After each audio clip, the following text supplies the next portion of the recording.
Hello everyone. This question appears in class 7th NCERT chapter of Comparing Quantities. This is first question of its exercise 8.2. So the question says that convert the given fractional number to percent. So हमें इन fractional numbers को percent में convert करना है और percent में convert करने के लिए हम इसे 100 से मल्टीप्लाई करेंगे with sign of percent.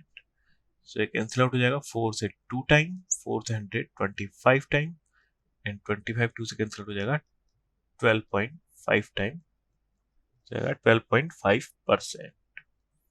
b is 5/4. Percent में कन्वर्ट करने के लिए इसे हमें 100% से मल्टीप्लाई कर देंगे.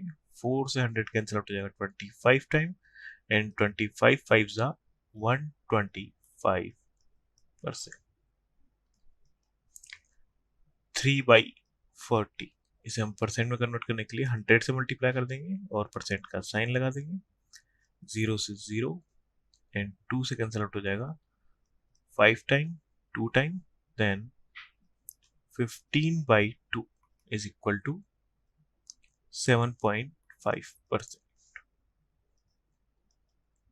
And part D is 2/7 into 100% is equal to, so इसे हम डिवाइड करेंगे तो हमारे पास आएगा 28:4/7%. सो ये हमने फ्रैक्शनल नंबर्स को परसेंट में कन्वर्ट कर लिया है. Thank you.